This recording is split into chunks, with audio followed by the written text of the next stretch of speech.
breastfeeding is important to the child.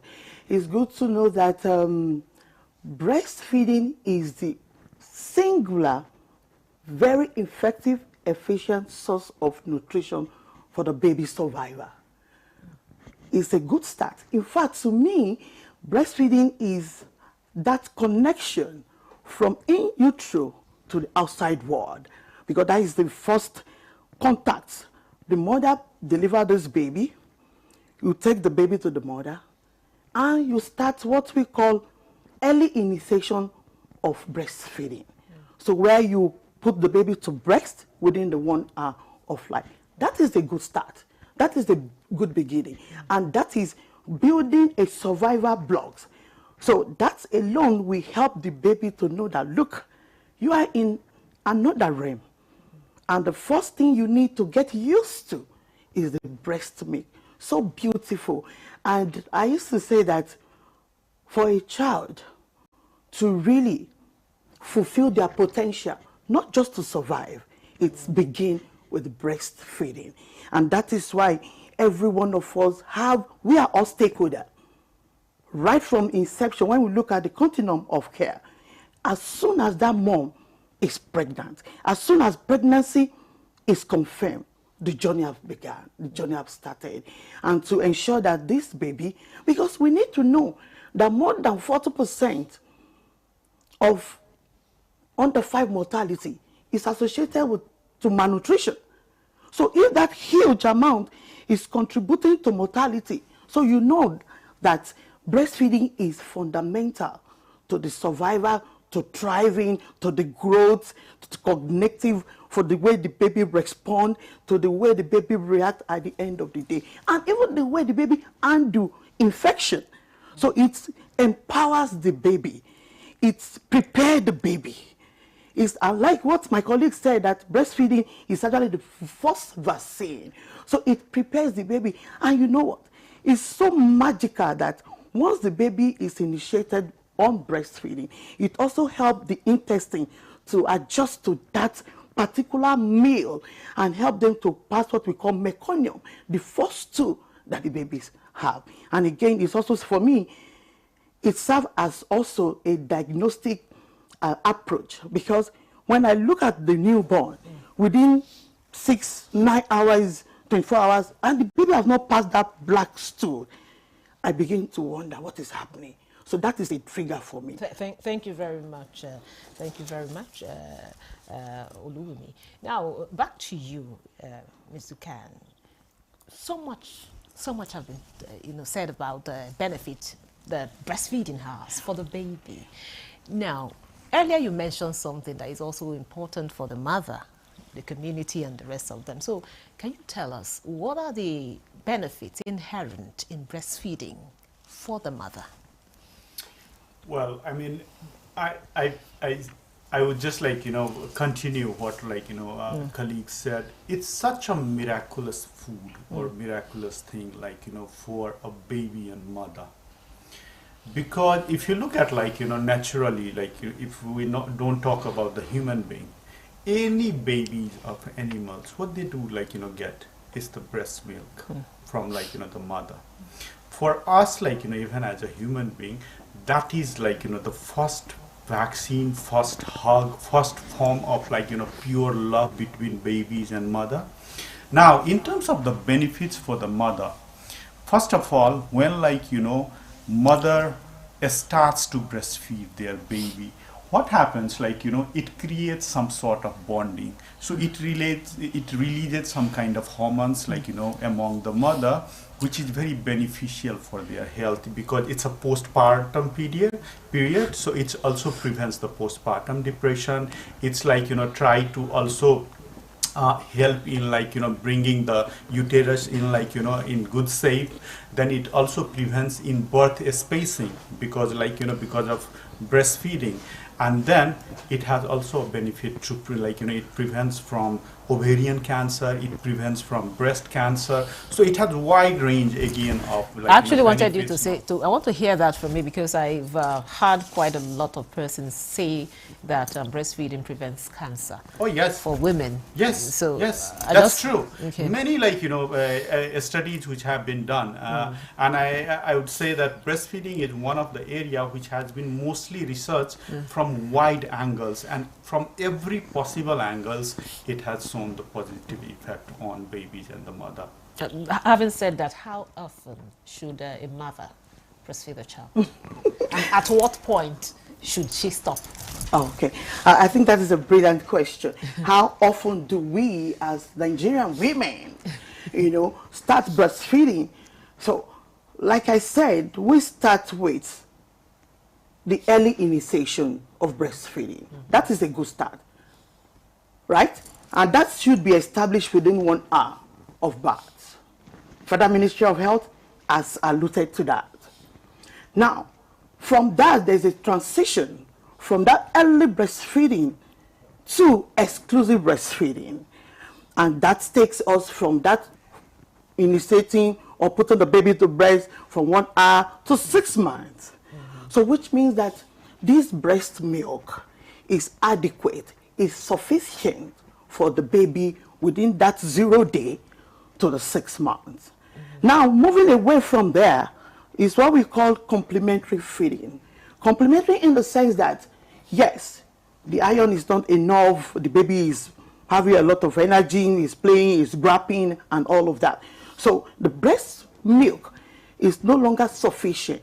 So we need something to add, to complement, not to substitute, but to complement the breast milk. So the foundation or the sustainable process is still the breast milk. So the breast milk feeding still continue, and we had, introduce the baby to yes, to complement, at least provide the iron the baby need, the energy the baby need, and all of that. So 2 years or beyond, that is what Nigeria might When see. you say 2 years and beyond, Yeah. where is the beyond? Where should it stop? Okay, thank you. So for some of us that we grew up in at least older now, a little bit, 2 years beyond could be as long as the mother and the baby is satisfied. So it could be 2.5 years, it could be 3 years. I know sometimes my mom will say the baby will just come and grab at 3 years and grab and say, "Mommy, shift, I will bring my," that kind of a thing. But we want that sustainable practice where the baby has the rights, the opportunity, and the access, and the support it required, or the baby needed, to sustain that process beyond the period of 2 years, even an adolescent mother. Okay.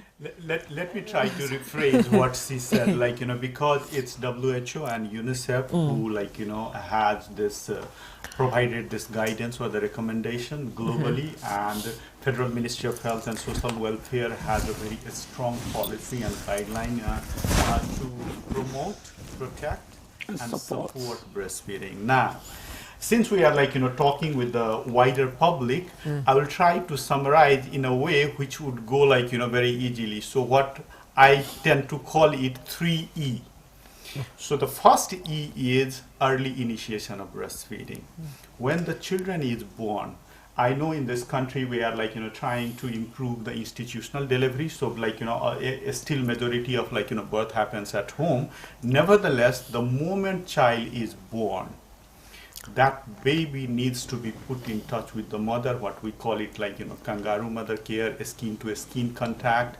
And if it's in the health facilities, we call it rooming in, putting the baby and the children, mother into the same room. The reason is that baby needs to be breastfed within 1 hour of birth. So that's first E, early initiation of breastfeeding. Sadly, in this country, in last 5 years, I would say that practice have worsened rather than improving. It was 42%, and now it has come down to 36%, which should be a concern for all of us who are working in this country. So that's first E. The second E is exclusive breastfeeding. Now, as she explained very nicely, exclusive means just breast Breast milk only. No water, no honey, no any medical herbs or any like, those indigenous herbs that we tend to give to the baby. Temperature, like, in many seasons gets very hot here in many parts of like, Nigeria, where mother tends to think, or the family member, that my baby is thirsty. She needs like, water, while breast milk contains almost 80% water. It is more than sufficient for the baby. So we should not give anything else other than the breast milk. So that's exclusive breastfeeding for the 6 months. That is enough, sufficient, and adequate for the baby. Now, beyond 6 months, what we call it introducing the soft food, which is the complementary food, because breast milk is now not enough for the baby. So you start that food and then you continue. So what I call it extended breastfeeding, that's the third E. So early initiation, exclusive breastfeeding, and the extended breastfeeding up to 2 years of age. But beyond that, I would leave it to the mothers and the family members okay. to Anyway, decide. So- that is what Nigeria we want. Yes. That is what we preach. That is what the policy says. Okay, thank you very much. We'll take a breather here. The conversation will continue after the break. Don't go away. The implementation of the ruling is also dependent on another aspect or another arm of government. Nowhere in the world will allow under digital economy for banks not to be dispensing domestic currency in that economy. What will make this one different? We want to know what they do as occupation. All of these are attributes that are questions have been designed to investigate. In a few days to come, you see that we are all around their own crannies and everywhere in Nigeria, telling people to cooperate. Welcome to Nigeria Today.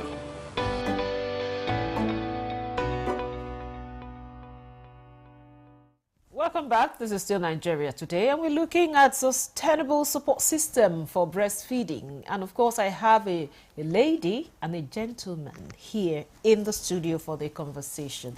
Now, I'll still come back to you, Khan, because we're talking about sustainable support system for breastfeeding. Of course, the theme for this year's breastfeeding week says prioritize breastfeeding, create sustainable support system for breastfeeding. When you talk about support system, what exactly do you imply here?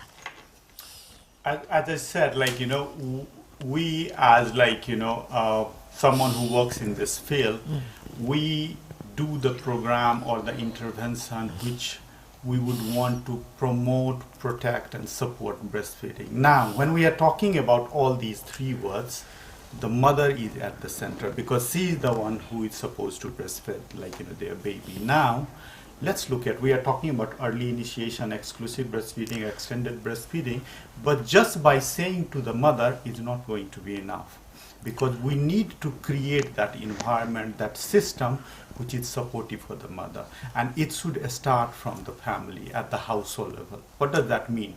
If a mother which is lactating or breastfeeding, that means we need to give them enough rest. We need to give them an environment where she is stress-free for her to be able to breastfeed their child. Beyond that, when it comes to the community, again, the support system, whether the mother has that support system from the community for them to be able to find time for their babies. Now, in terms of policy, the workforce, in workforce, women's proportion is increasing.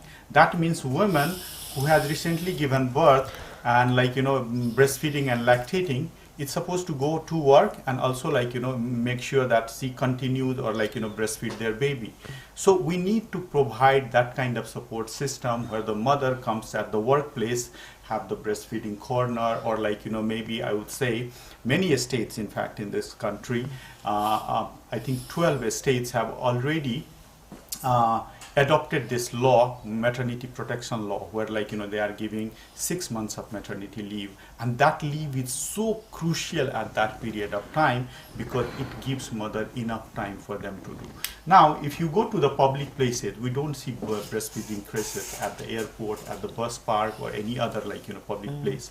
So those things are comes when it comes to creating support system for the mother. Now back to you, Bumi. Talk to us. You talk so much about women, mothers breastfeeding their children. But again, we have some mothers that didn't really have enough breast milk, coming out after giving birth to their children.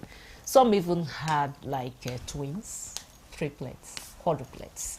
Now, in this kind of situation, how can this be really addressed? So that the children involved here, we have the needed nutritional support. Yeah. Thank you very much. I think that is an amazing question. And coming from the space of midwifery, pediatric nursing, I'm so comfortable to say that the supporting system in the facility is key, right? Though we know that more than 50% of our mothers still deliver outside the facility. But those ones that deliver in the facility, they are our responsibility. So which means that regular capacity building, capacity strengthening among the healthcare workers is really crucial. Particularly the midwife, who takes the delivery, need to understand that I would say, I don't want to take the place of God, but I would say after God is the midwife. Because you take the delivery. So how do we provide supportive system that is sustainable for these women? Right? Start from the policy. Because when there is no policy, there is nobody, you can't hold anything. But Nigeria government, Nigerians have a policy that promotes that. The maternal, infant, and young child nutrition policy is there. The strategies is there. So which says that we need to support, we should support women. We should promote and support them. We need to protect them. Now, what do I mean? So when a woman, before that time, you come for ANC, antenatal clinic, which is the first entrance, because you need to build that relationship, that interpersonal relationship, that confidence, that yes, I can do it spirit. You need to build it on the women, and ensure that they are also supported to take that decision to deliver in the facility. But those are the process. With your counseling skill, you can make that happen. And when they deliver their baby, like we said, you deliver this baby, you dry this baby, the first thing with a smile, put this baby to breast for the mom. So you are supporting the woman, right? And there's this assumption that, oh, my breast milk is not enough. Sometimes Nigerian women and every Nigerian woman go through a lot of stress, right? Some of us have 4 children, 5 children. Those are stressors. And stressors that inhibit us to lactation. So it now dawn on you to use your skills to know that where is this woman coming from? The community she's coming from, she might have encountered a lot of stressor. How do I relieve this woman from that stressor? Because that automatically will prevent adequate lactation process. So you want to speak to this woman in the language that she knows. He mentioned bedding in. We say bedding in and rooming in. So one of the things we do is to ensure that no cut. We don't want to see the baby's bed. So we want the baby and the mother to be on the same bed. Bedding in.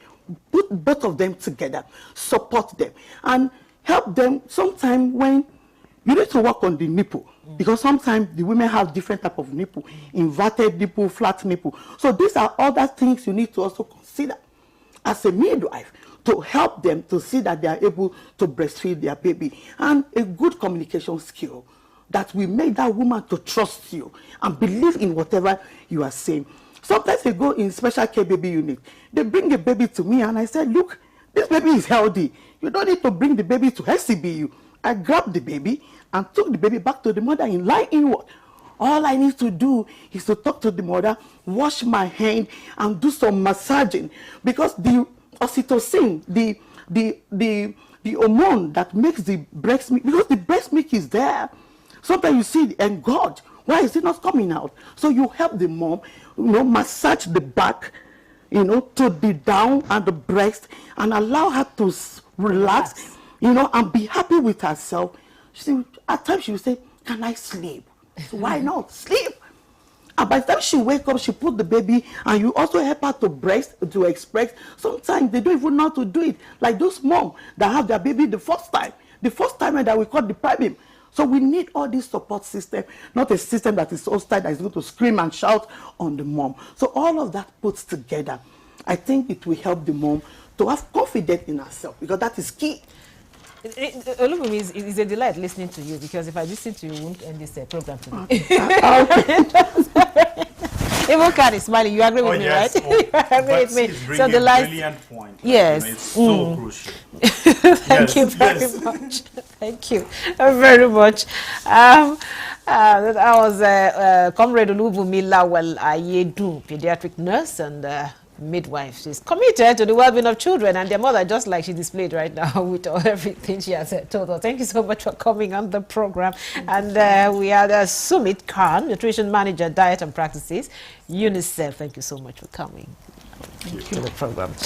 And thank you for being part of the program. Remember, Nigeria Today airs every weekday at 7:30 p.m. on NTA News 24. You can also watch this episode and others on www.youtube.com/NTA News 24 Hub. I'm Eucharia Clinton. Goodbye.